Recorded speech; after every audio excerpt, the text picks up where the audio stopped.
분명 아까까지만 해도 미친 듯이 치솟던 빨간색 양봉이었습니다. 그런데 내가 사자마자 거짓말처럼 파란색으로 변합니다. 혹시 내 방 천장에 CCTV가 달려있는 건 아닌지, 누군가 내 계좌를 실시간으로 훔쳐보면서 내가 매수 버튼을 누르는 순간만을 기다렸다가 매도 폭탄을 던지는 건 아닌지 의심해 본 적 있으실 겁니다. 서울 자가에 살지만 통장은 비어있는 방구석 트레이더 김백수의 시선으로 오늘 이 기이하고도 슬픈 현상의 실체를 파헤쳐 보겠습니다. 왜 우리는 항상 꼭지에서 사고 바닥에서 팔까요? 이건 단순히 운이 없어서가 아닙니다. 여러분의 뇌와 시장의 메커니즘이 그렇게 설계되어 있기 때문입니다. 주식이나 코인 시장에는 아주 오래된 격언이 하나 있습니다. 대중이 환호할 때가 고점이고 대중이 공포에 떨 때가 저점이다. 말은 참 쉽습니다. 누구나 머리로는 알고 있죠. 하지만 현실은 정반대입니다.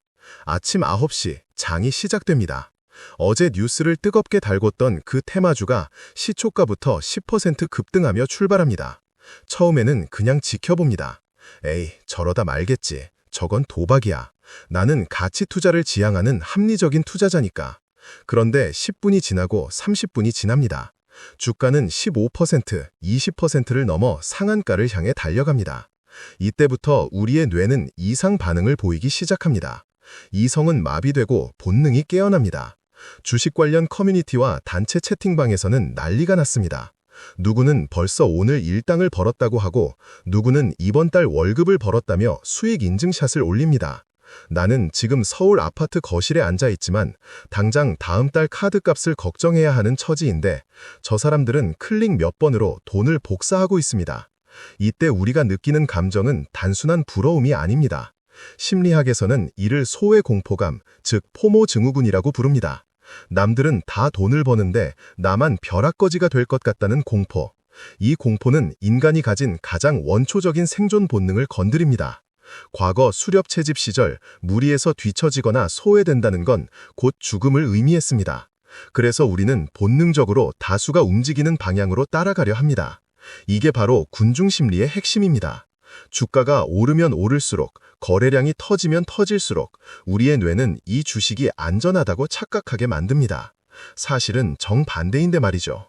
가격이 올랐다는 건 그만큼 비싸졌다는 뜻이고 리스크가 커졌다는 뜻입니다. 하지만 상승하는 차트를 보고 있으면 뇌에서는 도파민이 분출되면서 위험 신호를 차단해버립니다. 지금 안 사면 평생 후회할 것 같다는 생각에 사로잡혀 결국 우리는 홀린 듯이 시장가 매수 버튼을 누릅니다. 바로 그 순간입니다. 내가 체결 알림을 받는 그 찰나의 순간 차트는 멈칫합니다. 그리고 거짓말처럼 아래로 곤두박질치기 시작합니다. 왜일까요? 내가 사면 고점인 이유는 아주 냉혹한 시장의 원리 때문입니다. 여러분이 그 주식을 사고 싶어 안달이 났을 때 반대편에서는 누가 팔고 있었을까요? 바로 바닥에서 미리 사두었던 스마트머니, 즉 세력이나 기관, 외국인들입니다. 그들은 막대한 물량을 가지고 있습니다. 이 물량을 수익 실현하기 위해서는 누군가가 비싼 가격에 받아줘야만 합니다.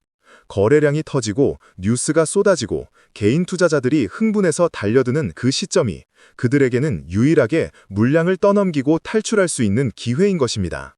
즉, 우리가 추격 매수를 하는 그 시점은 새로운 상승의 시작이 아니라 누군가의 화려한 엑시트 파티가 끝나는 시점이었던 겁니다. 우리는 그 파티에 설거지를 하러 들어간 셈이죠. 고점에서 물리면 이제 두 번째 심리적 고문이 시작됩니다. 바로 손실 회피 심리입니다. 인간은 이익을 얻었을 때의 기쁨보다 손실을 입었을 때의 고통을 2배 이상 크게 느낀다고 합니다. 방금 산 주식이 마이너스 3%, 마이너스 5%로 떨어집니다. 이성적인 판단이라면 진입 근거가 깨졌으니 손절매를 해야 합니다. 하지만 우리는 그러지 못합니다. 왜냐하면 손절매를 확정하는 순간 나의 실패를 인정하는 것이 되기 때문입니다. 그래서 우리는 합리화를 시작합니다. 이건 건강한 조정이야. 세력의 개미털기야. 회사의 가치는 변하지 않았어. 조금 전까지만 해도 단타로 들어갔던 사람이 갑자기 장기 투자자로 돌변합니다. 그리고 물타기를 시작합니다. 떨어지는 칼날을 맨손으로 잡는 겁니다. 하지만 야속하게도 주가는 계속 빠집니다. 마이너스 10%, 마이너스 20%가 되면 이제는 공포가 지배합니다. 밤에 잠이 안 오고 밥맛도 없습니다. 내가 왜 그랬을까? 그때 욕심부리지 말걸, 온갖 후회가 밀려옵니다. 이 시기가 되면 뇌는 극도의 스트레스 상태에 빠져 더 이상 합리적인 사고가 불가능해집니다. 오로지 이 고통에서 벗어나고 싶다는 생각뿐입니다. 계좌를 볼 때마다 찍혀있는 파란 숫자가 나를 옥죄어 옵니다. 결국 더 이상 버티지 못하고 에라 모르겠다 하는 심정으로 최저점에서 매도 버튼을 누릅니다. 공포에 질려 항복을 선언하는 것입니다. 그런데 정말 미치고 팔짝 뛸 노릇은 여기서 발생합니다. 내가 팔자마자 정말 내가 파는 걸 기다렸다는 듯이 주가가 반등하기 시작합니다. V자 반등을 그리며 보란듯이 날아갑니다. 이걸 지켜보는 심정은 정말 참담하기 그지없습니다. 내가 팔면 폭등하는 이유, 이것 역시 과학적인 근거가 있습니다. 여러분이 공포를 느껴서 던질 때 다른 개인 투자자들도 똑같이 공포를 느껴서 던집니다.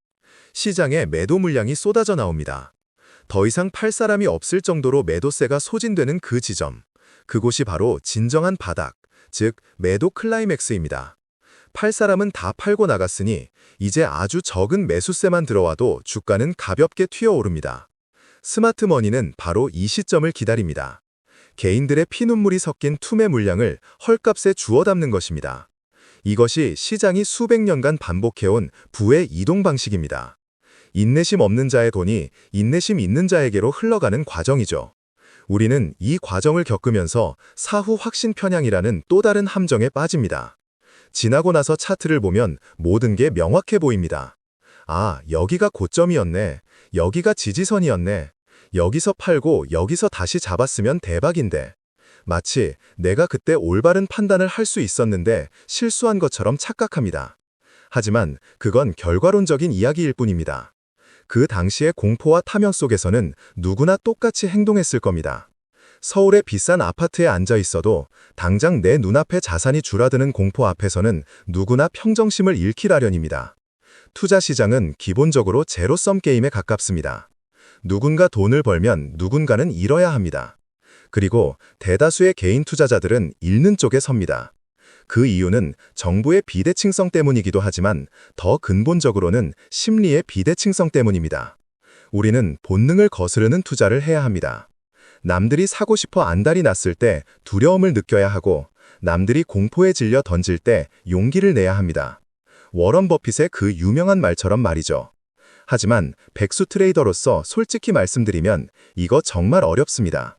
훈련되지 않은 본능은 언제나 우리를 고점으로 이끌고 공포는 우리를 바닥에서 손절하게 만듭니다.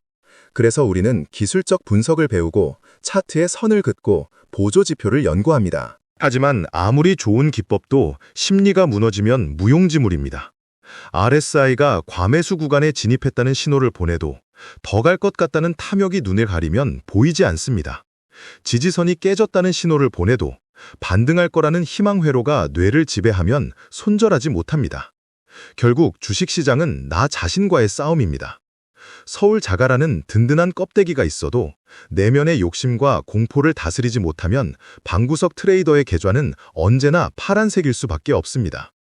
많은 분들이 급등주를 쫓아다니는 이유 중 하나는 빨리 부자가 되고 싶다는 조급함 때문입니다. 지금 당장 이 기회를 놓치면 영원히 가난할 것 같다는 생각. 하지만 시장은 내일도 열리고 모레도 열립니다. 기회는 버스처럼 계속 돕니다.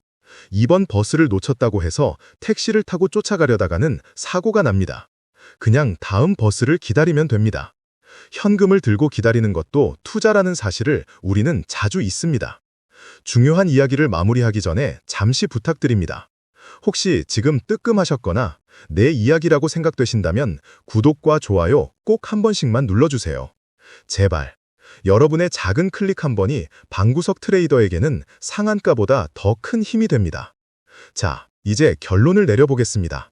내가 사면 고점이고 내가 팔면 오르는 이 지독한 굴레에서 벗어나려면 어떻게 해야 할까요?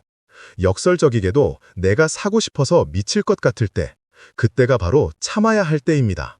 손가락이 매수 버튼 위에서 떨릴 때, 심장이 쿵쾅거릴 때, 그때 모니터를 끄고 산책을 나가세요. 반대로 너무 무서워서 다 팔고 도망치고 싶을 때, 공포에 질려 아무것도 보이지 않을 때, 그때가 바로 관심을 가져야 할 때입니다. 대중과 반대로 가는 길은 외롭고 무섭습니다. 하지만 역사는 언제나 소수의 편이었습니다. 모두가 예라고 할 때 아니오라고 할 수 있는 용기. 그 용기가 여러분의 계좌를 지켜줄 것입니다. 우리는 로봇이 아닙니다. 감정을 가진 인간이기에 실수를 반복합니다. 저 김백수도 어제 또 뇌동매매를 하고 후회했습니다.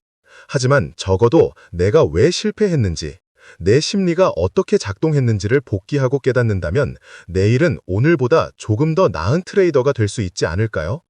주식시장 수업료라고 생각하기엔 너무 비싼 돈을 치렀지만 그 경험이 헛되지 않으려면 우리는 본능을 이기는 연습을 계속해야 합니다.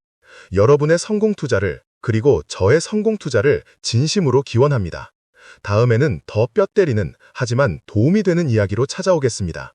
감사합니다.